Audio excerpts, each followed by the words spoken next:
প্রায় 26,000 শিক্ষকের চাকরি বাতিল এক রায়ে সুপ্রিম কোর্টের, আর তাতেই চিন্তা, হতাশা, বিপর্যস্ত অবস্থা চাকরি হারাদের।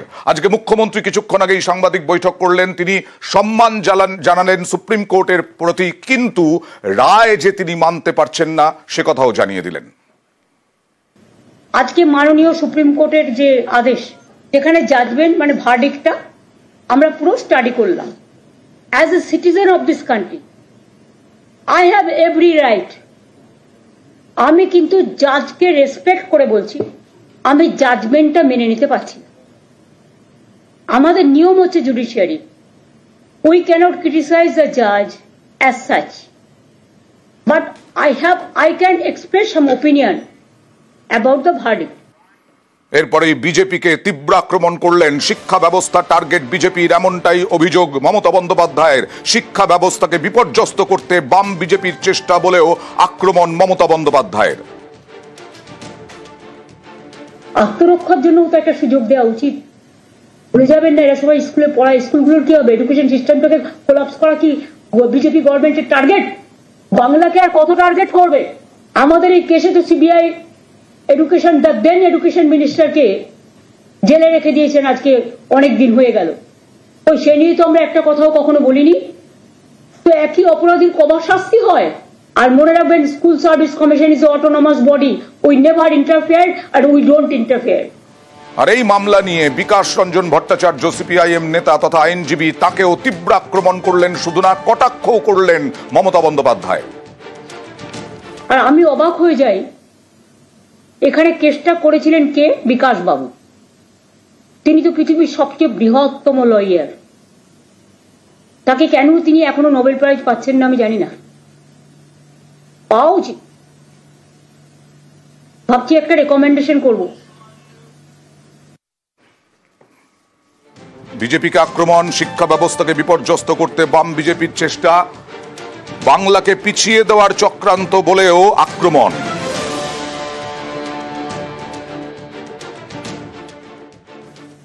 এতগুলো মানুষের চাকরি যাওয়ার পরে বিজেপির মন্ত্রী সুকান্ত বাবু বলছেন, sorry I should not mention his name, I have seen the media, ফেসবুকে তার উক্তি আমি দেখেছি, এর জন্য অযোগ্যদের জন্য যোগ্যদের চাকরি গেছে, এর জন্য আমি নাকি দায়ী। তো আপনারা প্রথমে যখন কেস করলেন একবার ভাবলেন না কারা যোগ্য আর কারা অযোগ্য? সেটা তো গভর্নমেন্টকে ভাবতেও দিলেন না। আপনারা নিজে যোগ্য তো? সবসময় বাংলাকে কেন টার্গেট করা হবে? কি দোষ করেছে বাংলার ছেলে মেয়েরা? আর সুপ্রিম কোর্টের নির্দেশ অনুযায়ী, রায় অনুযায়ী 3 মাসের মধ্যেই নিয়োগ প্রক্রিয়া শেষ করা হবে বলেও জানিয়ে দিলেন মুখ্যমন্ত্রী Mamata Bandyopadhyay. Will accept the supreme court judgment. ওরা বলেছে 3 মাসের মধ্যে প্রসেস করতে, আমরা করে দেবো। আমি এডুকেশন মিনিস্টারকে, আমরা একটা মিটিং করেছি এমার্জেন্সি, সবাই যারা এখানে আছি সবাই মিলে, এবং অলরেডি এডুকেশন মিনিস্টারকে বলেছি যে 3 মাস যখন কোর্ট টাইম দিয়েছে, 3 মাসের মধ্যেই প্রসেস করে কোর্টের ভার্ডিক্ট মেনেই যে 25,000কে বাতিল করা হয়েছে তাদের, এবং সেই সময় যারা অ্যাপ্লাই করেছিল, সেটা এসএসসি যা ভালো বুঝবে, ইটস অটোনমাস অর্গানাইজেশন, তাদের মতো করে করবে, এবং আমরা চাই এটা তাড়াতাড়ি হয়ে যাক। সকাল 10:30টায় রায়, এক রায়ে 26,000 চাকরি বাতিল। আর তারপরেই নেমে এলো অন্ধকার। এই 26,000 যারা চাকরি হারা, বিশেষ করে তারা দাবি করছেন তারা যোগ্য, তাদের কাছে ওয়েমার আছে, তারা কিভাবে অযোগ্যদের সঙ্গে এক হয়ে গেলেন। আমরা অনেক রকম ব্যাখ্যা শুনেছি বিভিন্ন আইনজীবীর মাধ্যমে, এবং আমরা রিপোর্টারদের কাছ থেকেও, আমাদের প্রতিনিধিদের কাছ থেকেও ব্যাখ্যা আপনাদের কাছে তুলে ধরেছি যে কেন যোগ্য অযোগ্য একসাথে চাকরি বাতিল হলো। অযোগ্যদের ক্ষেত্রে সুদসহ 12% সুদসহ টাকা ফেরত, বেতন ফেরত যতদিন চাকরি করেছেন, আর যোগ্যদের ক্ষেত্রে আরও একবার পরীক্ষায় বসা। কিন্তু চাকরি হারারা এখন বিপর্যস্ত, কান্নাকাটি। বিভিন্ন স্কুলে এই শহীদ মিনারের নিচে যারা বসে আছেন তারাও কান্নাকাটি করছেন, বিপর্যস্ত, কি করবেন ভেবে পাচ্ছেন না।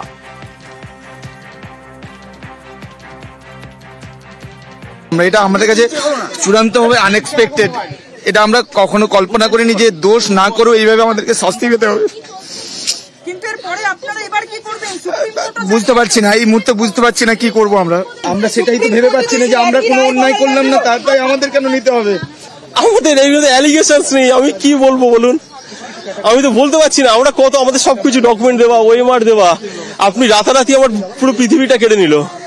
আমরা কি করব, কোথায় যাবো জানি না, আমি সত্যি বলতে পারছি না। কি পরীক্ষা? কোনো দুর্নীতির সাথে আমরা কোনোভাবেই জড়িত নেই। সিবিআই যে তালিকা জমা দিয়েছে সেখানে আমাদের কারোর নাম নেই। আমাদের ওএমআর শিটের কপি আমাদের আছে। আমরা জানি না, আমার হয়তো সুসাইড করতে হবে। আমার ছোট 3 বছরের বাচ্চা আছে, আমার পরিবার আছে।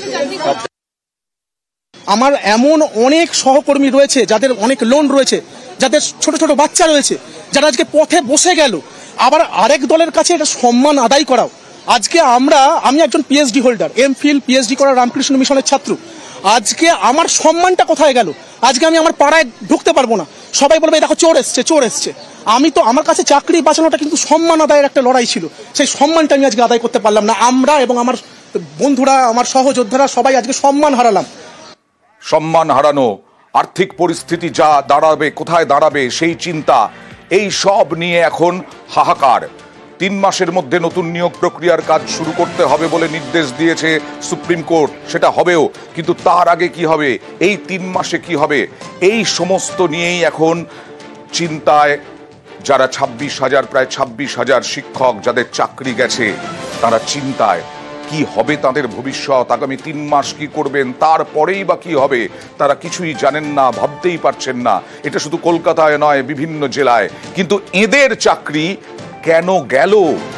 ফিরদৌস শামীম আইনজীবী, তিনি কি বলছেন দেখুন। বাগ কমিটির রিপোর্ট, সিবিআই এর রিপোর্ট একেবারে দিক নির্দেশ করেছে কিভাবে দুর্নীতি হয়েছে। ফলে বাগ কমিটির রিপোর্ট, সিবিআই এর রিপোর্ট আসার পরেও এসএসসি বোর্ড এবং সরকারকে সুযোগ দিয়েছিল, শুধু কলকাতা হাইকোর্ট নয়, সুপ্রিম কোর্টও ইভেন সেই সুযোগ দিয়েছিল। সুপ্রিম কোর্টের সামনে তাদের রিটেন সাবমিশন যদি দেখেন, 3টে আর্টিকেল 12 অথরিটি, সরকার, বোর্ড এবং এসএসসি, 3 জনের 3 রকম তথ্য। একজন বলছে 5,485, একজন বলছে 5,189, একজন বলছে 4,327। এসএসসি এবং মধ্যশিক্ষা পর্ষদের যদি তথ্যটা মিলে যেত তাহলে কি একটা অযোগ্য বাছাই করা, চিহ্নিত করা যেত? অবভিয়াসলি, যদি দেখুন 3টে জিনিস হলে এটা সম্ভব হতো। এক, যদি মিরর ইমেজ রাখতো। দ্বিতীয় হচ্ছে যারা যদি সঠিক তথ্য দিত এবং নিয়ম মেনে যারা যদি নিয়োগ করত। নিয়ম মেনে নিয়োগ করলে তো এটা বাতিলই হতো না। যোগ্য অযোগ্য, অনেকেই প্রশ্ন তুলছেন, যোগ্য অযোগ্য সবাই একসাথে কেন হয়ে গেল, কেন সবার চাকরি গেল? যা আইনজীবীরা বলছেন যে ওই তালিকায় অযোগ্য যারা, তাদের সঙ্গে সঙ্গে যোগ্যরাও অপরাধী হয়ে যায় সংবিধান অনুযায়ী। আর তাই যোগ্যদেরও চাকরি গেছে, তবে যোগ্যদের ক্ষেত্রে চাকরির পরীক্ষা আবার দিতে হবে, দেওয়ার সুযোগ রয়েছে, যা অযোগ্যদের ক্ষেত্রে নেই। এবং শুধু তাই নয়, অযোগ্যদের ক্ষেত্রে যত বছর কাজ করেছেন তত বছরের বেতন 12% সুদে ফেরত দিতে হবে। কি বললেন গোপা বিশ্বাস আইনজীবী মামলাকারীদের, দেখুন। নির্দিষ্টভাবে চিহ্নিত হয়ে গেছে যারা টেন্টেড ক্যান্ডিডেট, তাদের কিন্তু ওই টাকার অ্যামাউন্টটা ফেরত দিতে হবে। কিন্তু যারা কিনা নির্দিষ্টভাবে চিহ্নিত হয়নি বা ধরুন যাদেরকে চিহ্নিত করা যায়নি, তাদের ক্ষেত্রে সেটা বলেছে যে এখন ওই অ্যামাউন্টটা ফেরত দেওয়ার দরকার নেই। কিন্তু যারা টেন্টেড ক্যান্ডিডেট তাদের কিন্তু সেই অ্যামাউন্টটা ফেরত দিতে হবে। আরো একবার আপনাদের শোনাবো যোগ্য অযোগ্য। বারবার মানুষের মধ্যে প্রশ্ন, চাকরিহারাদের প্রশ্ন, চাকরিহারাদের মধ্যে প্রশ্ন যে কেন যোগ্য অযোগ্য একই সাথে মিলে গেল।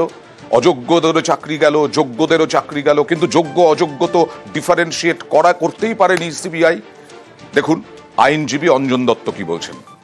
কারা যোগ্য অযোগ্য, সুপ্রিম কোর্ট বলেছে এত বড় প্যারামিটারের যেটা ডিসরাপশন বা ইলিগালিটিস হয়েছে, এটা দিস ইজ বিয়ন্ড রিপেয়ার। এটা কোনোভাবেই রিপেয়ার করা সম্ভব নয়, কোনোভাবেই বাছাই সম্ভব নয়। তাই এন্টায়ার প্যানেলটাকে সুপ্রিম কোর্ট স্ট্রাক ডাউন করতে বাধ্য হলো। আর 26,000, প্রায় 26,000 চাকরি বাতিলে একজনের চাকরি বাতিল হয়নি, বহাল রইল। তিনি হচ্ছেন সোমা দাস, বীরভূমের সোমা দাস। মানবিক কারণে ক্যান্সার আক্রান্ত এই সোমা দাসের চাকরি বাতিল হয়নি, বরং বহালই রইল। এই সোমা দাসও খুশি নন, কারণ তার সহকর্মীদের চাকরি গেছে অনেকেরই।